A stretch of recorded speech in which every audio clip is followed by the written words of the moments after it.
Mas pipiliin ko pa maging bading yung anak ko kaysa maging DDS. If naging DDS yung anak ko, I have failed as a parent. Not only as a parent, but I have failed in life. O sige, let's up the stakes.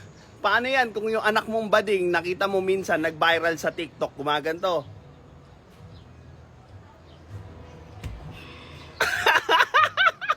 Or katulad ni Aura na nakikipag-gulpian sa bar, tapos sasabihin niya sa public na ako yung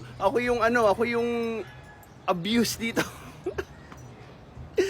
So, hindi automatic na pagbading they are better than dun sa DDS.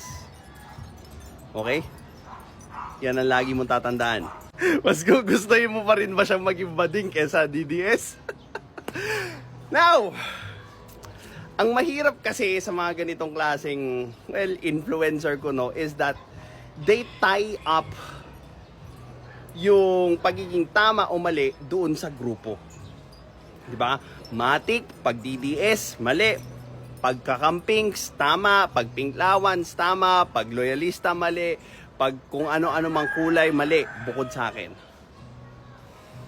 Hindi nyo na-extract ng maayos kung ano yung totoo doon sa bawat kampo na sinisiraan nyo lang dahil nga sa tingin nyo, mas superior kayo, mas magaling kayo, mas intellectual kayo, mas marunong kayo, kayo na lahat. Ano pang progress yung magaganap doon? Di ba?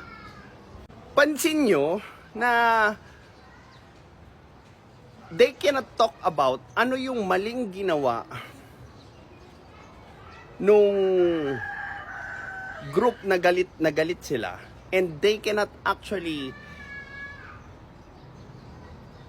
argue till the very end, because when they are doing that, nakikita yung weakness, yung butas nung sari-sarili nilang argumento. And thus, na-undermine na kahit din sila mismo doon sa grupo nila, hindi perpekto. May kapintasan at may dapat i-improve. Pero ang gusto nilang ipakita sa mga taong pine-persuade nila is, wow, kami ang kapita-pitagan. Kami ang standards when it comes to morality. Kami ang standards when it comes to knowledge, wisdom, so on and so forth. Walang biro. And as a culture, I understand why people are so afraid. Filipinos are so afraid for their kids to become gay. It's because they equate being gay to something wrong. Oh, come on. Ginagawa mong mangmang yung mga tao, Gabe. Pareho mo lang din yung tao or grupong kinagagalitan mo. Bakit ini-equate mo agad yung DDS sa mali? Wherein pwede nyo naman pag-usapan ano yung mali na ginawa na sabi ng mga DDS. And from there, diba, you could talk.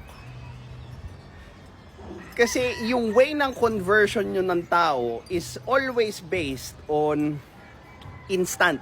Diba? Mahilig kayo sa instant eh. Gusto nyo kagad ma-persuade yung mga tao by branding or generalizing yung grupo na kinabibilangan nila to be generally wrong. Diba? Not really specifically ano yung maling sinabi nila or ginawa nila para at least yun yung mabago nila while maintaining other things na maganda na nakuha doon sa grupo nila. Lahat naman yan. Kesyo kahit anong political group, meron kang pwedeng makuha na totoo, maganda, hindi maganda, kasinungalingan, and gumagana lang sa ganitong paraan, so on and so forth. But these types of influencers, hindi na sila makababa doon sa kinatutungtungan nila because, I don't know, they're too full of themselves. Well, this is Pinoy Extreme. Have a good day. This is Pinoy Extreme.